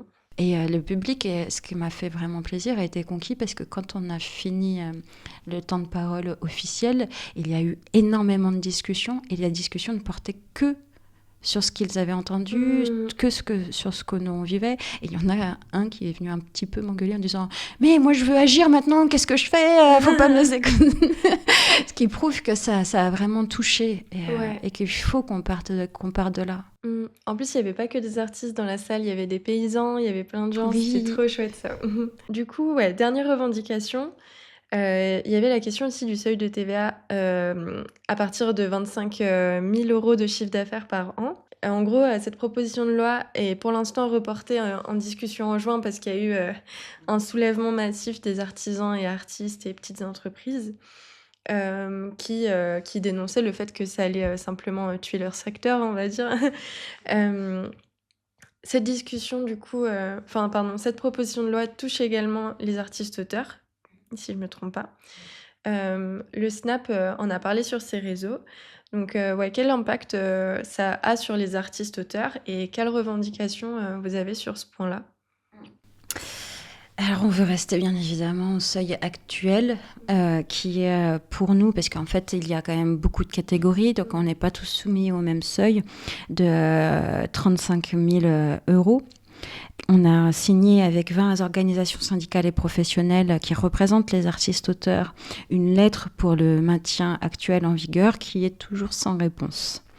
Donc, comme tu l'as dit, ça touche beaucoup d'artisans et je tiens à souligner, j'en profite là comme tu en parles, parce que c'est aussi des personnes qui comptent pour moi, vu que j'avais été dans des associations pour les aider parce que je m'intéressais à leur métier et que donc j'ai gardé ce lien personnel. Je sais qu'à Lyon, ils ont été, et certainement que c'est une représentation nationale, ils ont été très fragilisés par la période du Covid et il y a une grande partie qui, pour pouvoir rester ouverte après, ont souscrit à des crédits Covid et donc maintenant ils doivent les rembourser, donc ça les fragilise énormément parce que c'est vraiment pas le moment, on n'est pas dans un moment florissant, leur économie est toujours aussi fragile et donc il y en a j'ai su à Lyon qu'il y en a qui ont fermé parce qu'ils n'ont pas pu à cause de ces crédits, en fait. Donc, malgré que ça reprend pas assez vite et le remboursement qui est demandé est trop important. Donc, si jamais ça devait s'appliquer, il y aurait des fermetures. Et ça ne serait vraiment pas acceptable de les obliger à fermer. Ouais, les artistes disent qu'ils ne pourront pas augmenter leur prix de 20% parce que la plupart, ils ne pourront pas vendre ce qu'ils ont à vendre. Déjà, là, ils se sous-payent, alors avec 20% en plus, ce ne serait pas possible. Voilà. Donc, ça voudrait dire qu'ils prendraient sur leur marge à eux, alors qu'ils se payent pour la plupart même pas au SMIC horaire, quoi. Enfin, il n'y a pas vraiment de SMIC pour nous, mais genre, ils sont déjà sous-payés, donc ce serait juste pas viable, quoi. Et donc là, je me suis dit, je vais te rajouter un chiffre encore. Ah, vas-y, les chiffres, on adore les chiffres. Donc, c'est vraiment en info où je suis retombée dessus par rapport à tes questions. Depuis 2010, le nombre d'allocataires au RSA a augmenté de 175%. Donc moi, je trouve que c'est juste vouloir faire rentrer une partie de la population volontairement dans une précarité. Et quand on voit ces chiffres-là, on sait quelle politique est appliquée. On en parle souvent ensemble, toutes les deux, de ce point-là, mais en fait... moi, ce qui me touche pas mal, c'est qu'en tant que personne en auto-entreprise, du coup, je trouve qu'il y a beaucoup de points qui se regroupent entre les problématiques des artistes autoristes, parce qu'en fait, vous êtes indépendants et indépendantes aussi, et les auto-entreprises. Donc voilà, en effet, on est isolé, on travaille de façon indépendante, on manque de rapport de force face à nos employeuses, on a un statut précaire, on manque de protection sociale, donc nous, on n'en a carrément pas. On a juste la retraite un tout petit peu, mais c'est ridicule. Et le reste, on a absolument rien. Donc si on a le congé parental, mais souvent on le touche 1 an après avoir vraiment été en congé. Moi, j'ai plein de témoignages de copines qui étaient enceintes en auto-entreprise et qui touchaient leur allocation 1 an après avoir accouché. Donc c'est très bien fait. Enfin voilà, en effet, beaucoup d'artistes en auto-entreprise, du coup, sont très précarisés également, mais ont beaucoup de mal à trouver des représentations syndicales. parce que je pense que l'auto-entreprise, c'est vu comme... Mais ça, c'est vers les syndicats d'employeurs parce que du coup, vous voilà, êtes une entreprise. voilà, c'est ça. Alors qu'en fait, on n'emploie personne. On emploie seulement nous-mêmes. Et en fait, je suis souvent assez frustrée parce que je me dis qu'on est quand même parmi les statuts les plus en bas de l'échelle des protections sociales, donc on a besoin de représentation. Mais pour autant, les syndicats ne nous représentent pas. Tu Et veux monter ton moi-même, syndicat, non? voilà. Comme ça, faire Oh non, j'ai évoluer. pas d'énergie. Je peux pas faire ça. Je Mais, comprends. mais voilà, qu'est-ce que tu en penses et comment, d'après toi, on peut faire des convergences et voilà, trouver des solutions Mm. par rapport à ça? Eh ben, sur l'idée de convergence, du coup, je voulais revenir sur ce qu'on en a un peu parlé sans expliquer de la fédération que je parlais tout à l'heure. Donc le SNAP est rattaché à la Fédération nationale des syndicats des travailleuses du spectacle, du cinéma, de l'audiovisuel, de la culture, de l'action culturelle, des arts et des médias. Donc ça, c'est le vrai nom, hein, parce que Fédération spectacle, moi, au départ, je ne comprenais pas pourquoi est-ce qu'on était Oui. attaché, mais c'est un surnom qui n'est pas à l'image de l'ensemble. Ça fait déjà une idée de première convergence. Bien sûr, la convergence, elle doit être beaucoup plus large, mais je vais faire un petit retour historique qui permettra de comprendre pourquoi est-ce que j'en parle. C'est que la fédération spectacle a été la première fédération de métier. Donc, si jamais vous allez sur le site de la fédération, vous allez lire la première fédération de métiers s'organise au sein de la CGT en 1902. Il s'agit de la fédération des musiciens, dont le président est alors Gustave Charpentier, ce qui signifie que l'on met en avant que l'on a besoin des uns des autres dans tous les corps de métier pour faire un spectacle. Et donc, dès le départ, on pense à une solidarité de métiers les uns avec les autres qui forme notre paysage. Donc, à partir de ce premier pas où on commence à considérer qu'on a besoin les uns des autres, on va forcément vers une convergence. Alors, à Paris, mais pas que, la convergence des luttes a permis à ce que les personnes issues de l'AG se mobilisent pour être présents à plusieurs endroits et dans certaines entreprises ont déjà fait gagner des luttes en peu de temps. Ça, il faut qu'on le continue. Mais je sais qu'on va reparler de plusieurs de ces points-là un peu plus tard. Vous parlez également de la convention collective et des élections professionnelles. Est-ce que tu peux nous définir ces deux notions et nous dire en quoi elles sont importantes? Alors, pour cela, on va parler du code NAF. Oui, ça va t'étonner, mais donc code 9 pour ceux qui ne savent pas, mais moi en fait je ne savais pas ce que ça voulait dire, c'est nomenclature d'activité française. C'était avant le code APE. Ce code est donné par l'INSEE et il ne devrait être pour nous qu'un code statistique, mais il est plus que ça.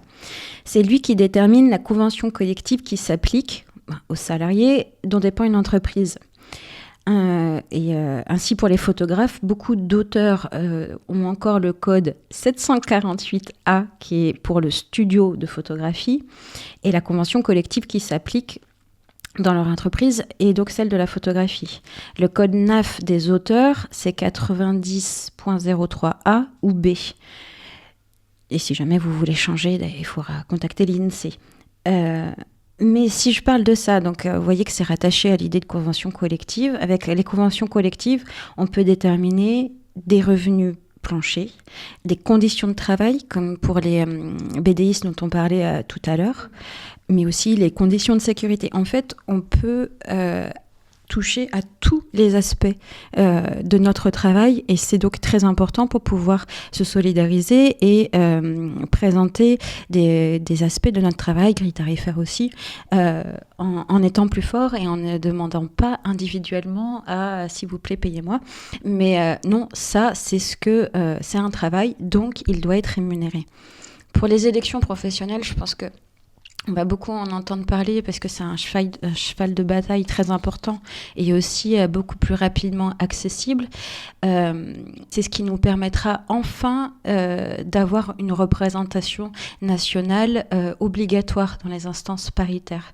Donc la voix des artistes-autrices pourra réellement se faire entendre et non pas par l'intermédiaire que le ministère aura choisi en fonction de son bon vouloir, en fonction de la période. Vous parlez aussi de reprise des politiques publiques, d'ateliers d'artistes et d'écriture des fiches pratiques sur les aspects administratifs et fiscaux de vos statuts. Pareil, est-ce que tu peux nous faire un petit point là-dessus? Alors, un petit point rapide. Pour les politiques publiques d'ateliers d'artistes, j'essaye de le faire avancer, mais à Lyon, c'est vraiment pas évident. Et enfin, dans beaucoup de villes, c'est pas évident. À Paris, ça commence à devenir concret. Il y a eu une rencontre fin d'année dernière, donc il y a 2-3 mois, avec le SNAP, qui a permis de débloquer un premier budget de 2 millions d'euros spécifiquement dessus, donc pour construction ou réhabilitation dans des immeubles. Donc il va y avoir de nouveau des ateliers d'artistes et des ateliers logement d'artistes dans une vraie visée d'augmentation et d'amélioration des conditions de vie. Donc ça, c'est cette avancée, on va beaucoup en parler dans les prochaines années, parce qu'il faut le temps que ça se fasse, que ça soit un peu plus concret et qu'il y ait un chiffre plus important mis sur la table. Mais dans les conditions actuelles budgétaires, c'est bien d'avoir une petite visée positive comme celle-ci sur laquelle se rattacher. Et pour l'écriture de fiches pratiques, je me suis permise, même si là vous n'allez pas le voir, mais de ramener un petit livret qui date de 2012, donc super vieux. Donc ce petit livret où on avait absolument tout dedans. Donc ce que j'aimais bien, c'est que tu te poses n'importe quelle question, mais vraiment n'importe laquelle, tu as la réponse. Et puis c'est marqué ta question. Tu vois vraiment ta question formulée comme ce que tu pensais. Donc ça va de la création de ton entreprise au décès. Voilà. Et donc il était vraiment extrêmement bien fait, mais il y a tellement de choses qui ont changé depuis qu'il n'y a plus que la moitié qui est à peu près à jour. Donc tous les 6 mois, on se dit on va refaire ça. Et à chaque fois, c'est un travail immense, voilà. Donc on s'est dit, on va faire fiche par fiche. Donc c'est pour ça que j'en parle toujours. Mais on se dit fiche par fiche, on va le faire. Et à chaque fois, on est sur d'autres combats. Et puis on voit, oh, mais il y a tel syndicat qui l'a très bien fait. Comme là pour la SS, je parle que de la fiche faite par le Style Massico, parce qu'elle est absolument nickel. Et donc je fais, mais il n'y a pas besoin de refaire un boulot. Et je vais parler de leur fiche. Ce qui est normal, parce qu'on travaille tous pour aller dans le même sens, on travaille pour les mêmes valeurs, et c'est génial de se dire voilà, le boulot il est fait, je peux faire autre chose. Et puis ça va plus vite de pouvoir se reposer sur les forces de chacun, ce qu'a créé chacun. Donc j'aimerais bien quand même qu'on ait de nouveau un petit guide là, un petit livre papier, parce c'est un peu mignon d'avoir sa ressource magique. Mais en tous les cas, il y a beaucoup de fiches déjà sur Internet, un peu de partout, donc on devrait pouvoir trouver les réponses à quasiment tout. On verra plus tard pour refaire un vrai guide. Merci, parce que c'était un gros point revendication. Est-ce que tu as des choses à rajouter là-dessus? Alors oui, je voulais juste rajouter 2 points, mais vraiment rapides. Le premier, c'est sur l'IA et l'IAG, intelligence artificielle générative, mais vraiment en rapide, mais parce que c'est pas possible de pas du tout en parler. En tant qu'artiste visuel aujourd'hui, le web a pris dans sa globalité, représente une part importante de la présentation de notre travail. Donc, pour continuer, je vais quand même citer une phrase d'Aurélia Catin issue de son livre « Notre condition », qu'il exprime vraiment extrêmement bien les choses. Au-delà de la question de notre rémunération, l'enjeu du salaire se situe au niveau du rapport politique que nous entretenons avec les structures économiques et sociales qui déterminent notre activité. Voilà une phrase issue de son livre que je vous conseille. Or, comment cela serait possible si nos créations sont d'ores et déjà absorbées par une matrice qui la gobe et qui régénère des créations au beau vouloir d'un commandeur qui n'a pas besoin de nous rémunérer? Et donc la question à travers tout ça que je voulais juste ajouter, c'est où se situe l'artiste-auteuriste dans cette chaîne de valeur. Donc ça fait partie des points qu'on travaille, et avec vraiment le soutien aussi d'autres organisations où on travaille parallèlement sur différentes solutions, applications pensées. Et moi, ce que je trouve génial, c'est que ça permet comme la PPL, le projet de loi, de repenser l'artiste dans la société. Donc on questionne tout un système et tout un fonctionnement par là. Non pas que je suis contente que les IAG existent, vraiment, enfin, surtout avec les méthodes de mise en place, parce qu'il faut quand même avoir à qui ça profite, donc comment c'est fait. Mais questionner notre place dans la société et la construire ensemble est très intéressant. Et le deuxième point, c'est sur la CFE. Donc, j'avais parlé du code NAF tout à l'heure. Donc l'enregistrement APE devenu NAF. Je voulais faire un petit point juste d'avertissement pour les photographes. Les photographes artistes sont censés être recensés sous le code 74.20Z. Or, comme ce code est partagé avec les photographes artisans, le fisc demande aux artistes-auteurs la contribution foncière des entreprises, alors qu'elles en sont exonérées. Donc, si jamais on vous demande du jour au lendemain de l'argent, parce qu'en ce moment, ça peut arriver du jour au lendemain, même si vous êtes avec ce code depuis 10 ans, ne vous laissez pas faire et appelez-nous si vous avez besoin. On vous accompagnera parce que les artistes-auteurs en sont exonérés. Ok. Voilà, donc c'était juste un petit point. Ouais, c'est important de se dire que quand tu as des soucis, tu peux avoir un appui et t'es pas tout seul dans ta galère, quoi. On va passer à la troisième et dernière partie. On va parler un peu de l'actualité et de voilà, où vous vous placez par rapport à ça. Donc, on l'a vu beaucoup sur le podcast, il y a une mobilisation nationale qui a été lancée après toutes ces réformes qui se sont accumulées ces derniers temps. Donc la mobilisation nationale, c'est principalement des syndicats, mais aussi des artistes autonomes, des collectifs, des assos, multi-secteurs et multi-statuts, qui se regroupent dans des grosses villes de France et un peu partout en France pour se battre et mettre en avant ces revendications-là. Est-ce que tu peux nous dire, du coup, quelle est l'implication du SNAP dans ces mobilisations? Vous y participez, voilà. Alors, je sais que le SNAP a eu vraiment de l'importance dès la mise en place, parce que si j'ai bien compris, le SNAP a été à l'origine de la première AG à Paris. Bon, Ok. sous vérification, mais quand je vois qui a été à la tribune et comment ça s'est bougé et parlé, si j'ai bien compris, c'était ça. Mhm. Et la première AG à Paris, il y a eu plus de 500 personnes tout de suite. Des personnes sont restées dehors. Donc il y a eu une forte mobilisation et ça a beaucoup engagé d'autres personnes parce que la mobilisation est restée forte. Mais si je reviens sur ces coupes budgétaires, celle qui a mis le coup le plus fort, dont on connaît tous parce que c'est devenu très très médiatique, elle l'a fait pour une instrumentalisation de la culture.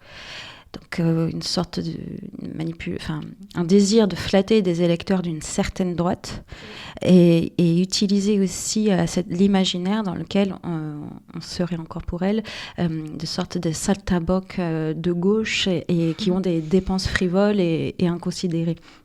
Donc je dis ça parce que je veux qu'on remette ça dans la visée des atteintes aux libertés d'expression qui sont multipliées ces derniers temps, que ce soit par la droite ou l'extrême droite, parce qu'en fait, l'extrême droite ne nous a jamais oubliés. Il nous a beaucoup, beaucoup attaqués et utilise l'imaginaire culturel pour s'infiltrer encore plus dans la société. Donc quand on regarde de ce côté-là, le SNAP est adhérent de l'Observatoire de la liberté de création. On a pu établir cette augmentation et ces visées sur la liberté d'expression artistique et de création.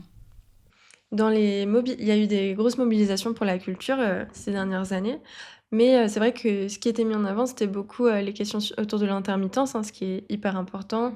Et on voyait pas mal de luttes aussi de la culture assez institutionnelle. Et c'est vrai que dans cette mobilisation-là, on en parle, les artistes-auteurs, on les voit beaucoup plus et on parle en tout cas beaucoup plus de ces problématiques. Il y a une meilleure convergence des luttes par rapport à ça. On voit aussi beaucoup d'auto-entrepreneurs dans les luttes actuelles là, pour la culture. Donc pourquoi c'est important d'avoir cette convergence des statuts, d'après toi, et comment on peut faire pour que nos luttes soient au maximum représentatives là-dessus?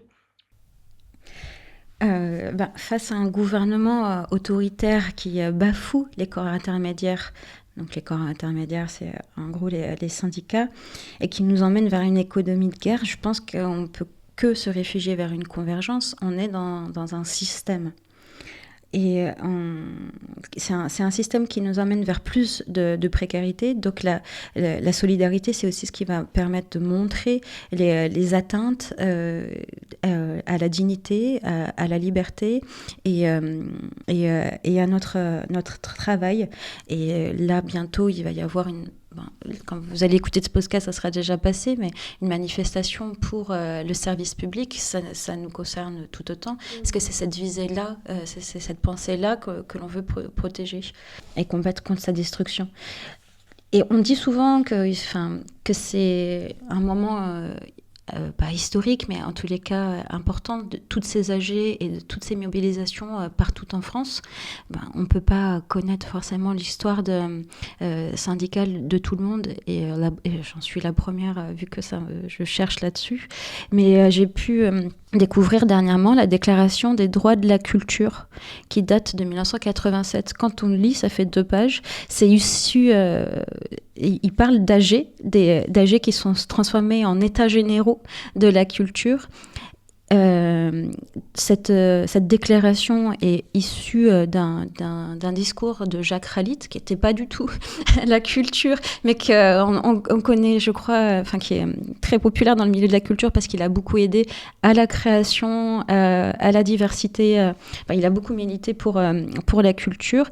Et cette déclaration, donc, qui est issu de cette déclaration de Ralit et des AG, de beaucoup d'AG auxquels les artistes et aussi d'autres personnes en dehors de l'art et de la culture se sont parlé, a été énoncé devant 6000 personnes au Zénith. Donc la fin, c'est de se réunir encore plus. Donc il faut se parler, il faut échanger, et peut-être qu'on vivra ça nous aussi, et beaucoup, ce qui est écrit dans cette déclaration des droits de la culture, je vous le conseille, c'est très bien écrit. Bien évidemment, il manque l'inclusif de l'époque, mais la pensée, en tous les cas, elle est là, et il y a beaucoup de points qui correspondent aussi à ce que l'on souhaite maintenant. Vous avez récemment fait une action lors d'un conseil de votre sécurité sociale, c'est ça, je crois? Oui, tout à fait. Je ne sais pas si je me suis bien exprimée. C'est exactement ça. Et comment ça s'est passé? Alors, il faut un peu y voir clair dans cette sécurité sociale. Elle s'appelle 2S2A. Donc, comment est-ce qu'elle est composée? Aujourd'hui, son conseil d'administration est nommé par le gouvernement. Il est composé de 7 organisations de travailleuses de la création et 5 fédérations de diffuseurs. Donc tout à l'heure, on parlait d'élections professionnelles. C'est là aussi où résident nos demandes, c'est que l'on puisse élire, nos représentants, à notre conseil d'administration de sécurité sociale. Et le 16 mars a eu lieu donc un envahissement du conseil d'administration de la 2S2A. Qui n'a pas pu durer très longtemps. Ils ont donc levé le conseil, et les personnes sont parties sous un applaudissement de la honte que la trentaine de personnes qui a pu faire cet envahissement. Voilà. Ok. Et vous avez été entendue ou... Ah non, ça a été même un peu dur, les discours et les échanges qu'il y a eu sur cette partie-là. Ouais. Okay. Alors que c'est quand même la base, quoi, d'avoir un représentant là-dedans, mais... Exactement. En fait, on dénonce beaucoup plus que ça. Mais là, il faudrait carrément une émission dessus pour que ça puisse être clair pour tout le monde. Ok. Vous avez aussi récemment participé à une grosse action donc dans le cadre de la culture riposte, la culture en lutte, enfin voilà, le gros mouvement national qui s'est déroulé au centre Pompidou. Tu nous en as parlé à la dernière AG, tu nous as dit que le ministère de la Culture avait envoyé pour la première fois de l'histoire les CRS pour vous déloger. Est-ce que tu peux nous dire un peu comment ça s'est déroulé? C'était donc le 20 mars, c'était le moment de la mobilisation nationale pour la culture, où à la fin de la manifestation était prévu quelque chose, donc une action. Et, euh, et les personnes qui étaient OK sont allées donc envahir le centre Pompidou et ont commencé leur AG. Donc pendant 30 minutes, il y a eu des échanges, des prises de parole. L'AG se déroulait à cet endroit-là. Oui, il faut rappeler en plus que c'est des actions non violentes. Dans le centre Pompidou, il n'y a pas de dégradation. Non, C'est puis vraiment... le hall est tellement grand que Voilà. on prenait vraiment pas toute la place. On n'est pas les plus dérangeants, sérieusement, quoi. Et donc les CRS ont été envoyés. Honnêtement, si vous voyez les photos, c'est assez affolant parce que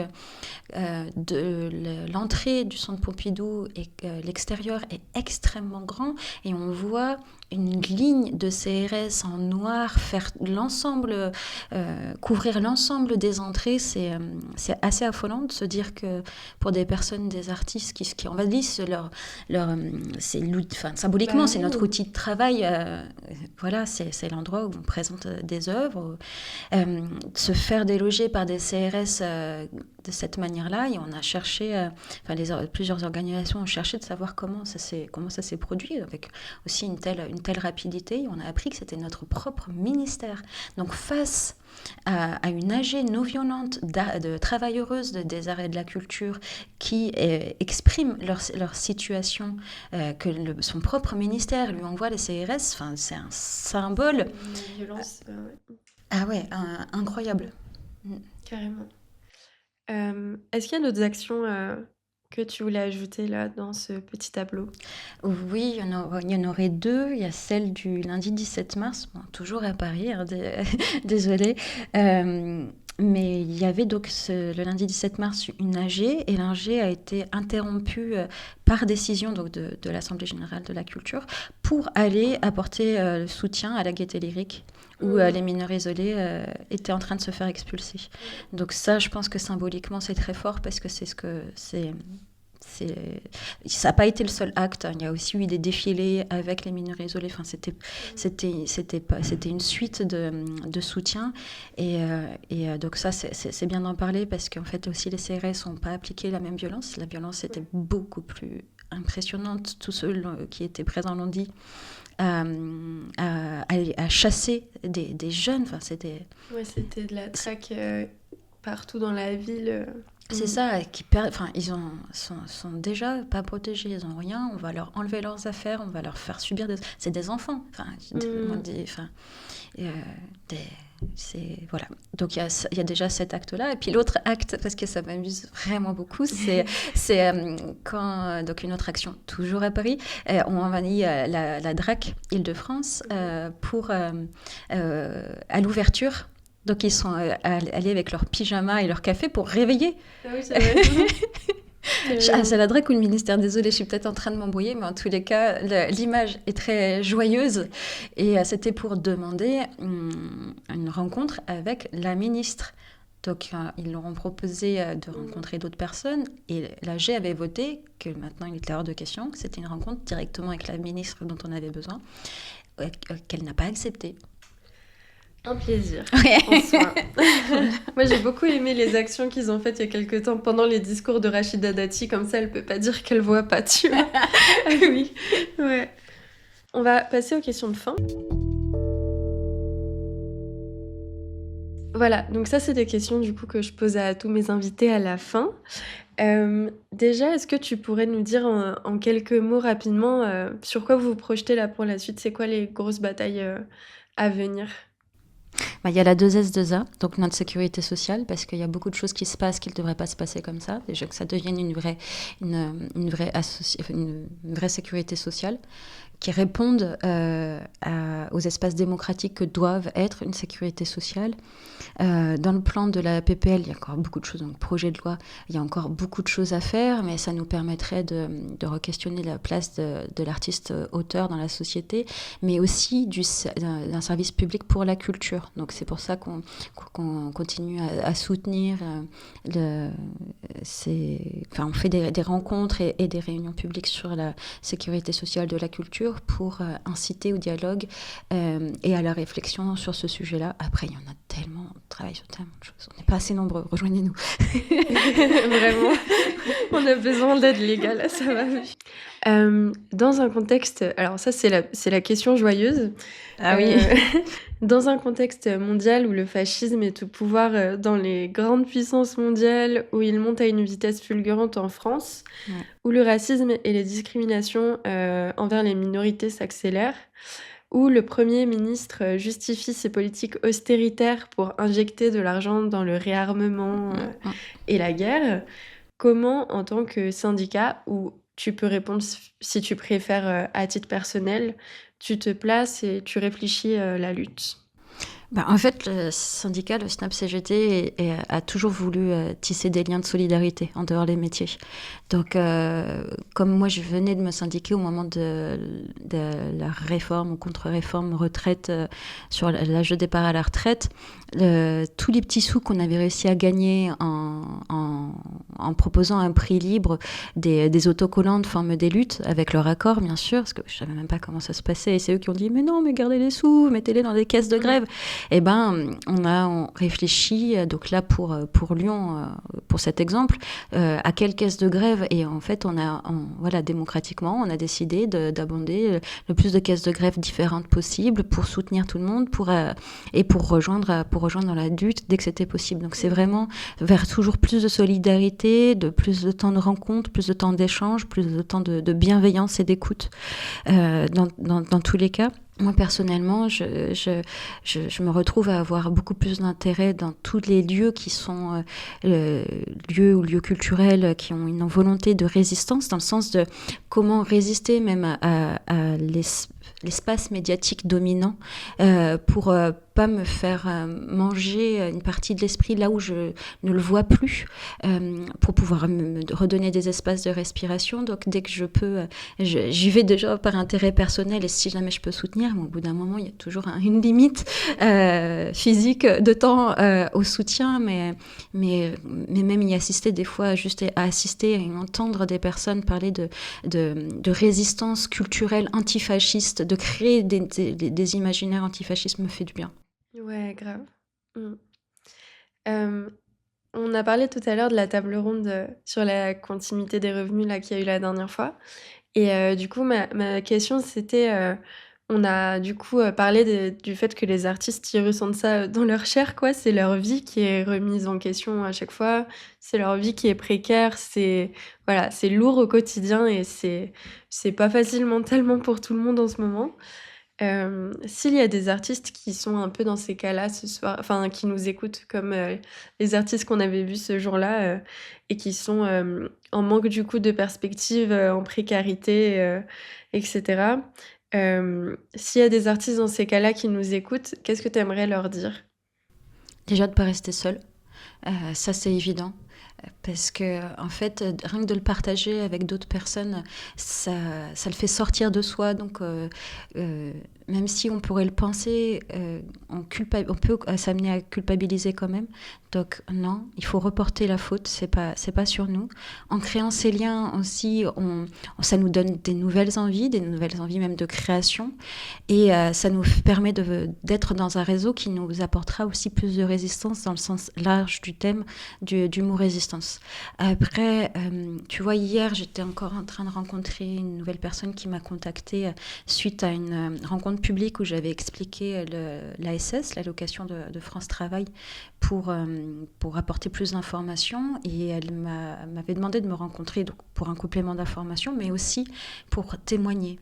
Et ça, je pense que c'est le meilleur moment, vu les avancées à l'Assemblée nationale et au Sénat, d'écrire, d'apporter nos témoignages. Et je peux pas garantir que nos témoignages seront pris en compte ou auront réellement un impact, mais le fait de les porter et de les porter ensemble, même symboliquement, je pense que c'est important. Et l'écrire et le partager avec d'autres aussi. Est-ce qu'il y a quelqu'un que tu aimerais entendre au micro du podcast, une organisation ou un thème que tu aimerais qu'on entende plus ou une personne? Décolonisation, les arrêts de la culture, ça, voilà. Sur les aspects aussi non binaires, qui pour moi sont importants et qu'on ne pourra jamais s'accepter les uns les autres dans nos pluralités si jamais on ne laisse pas plus d'espace d'écoute et d'écoute bienveillante et de discussion bienveillante de ce côté-là.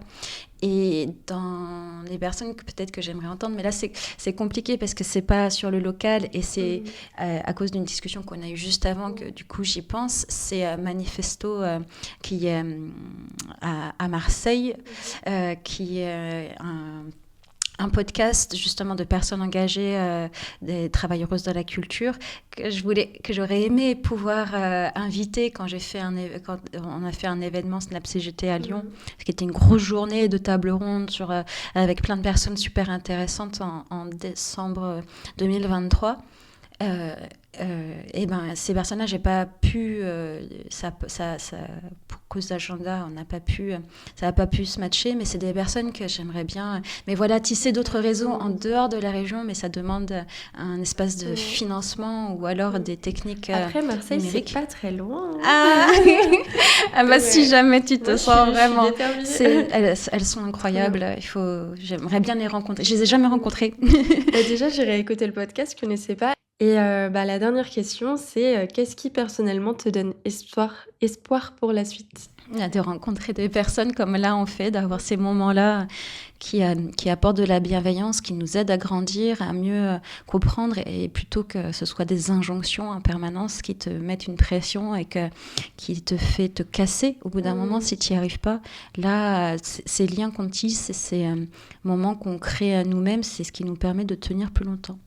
Bah merci beaucoup Laure, c'est trop bien. C'est bon pour toi ? Oui, c'est très bien. Merci beaucoup. Merci à toi. Merci à celles qui ont écouté jusqu'ici, ça fait plein d'infos, donc voilà, j'espère que c'est resté clair et que ça vous a plu.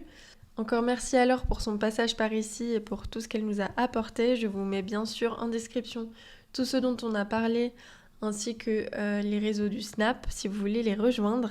N'hésitez pas à envoyer ce podcast aux artistes autoristes que vous connaissez. Je pense qu'on est tous un peu perdus sur les droits qu'on a et sur les possibilités qui existent. Donc l'information est hyper importante. Alors n'hésitez pas à la diffuser autour de vous. Si vous pouvez m'aider à faire un peu connaître le podcast, ce serait vraiment génial. Donc n'hésitez pas à commenter, à liker et à partager le contenu autour de cet épisode. Sur Instagram et les autres réseaux sociaux. Un grand merci à vous, plein de bonnes choses pour vos projets et on se retrouve très vite pour le programme du mois de mai.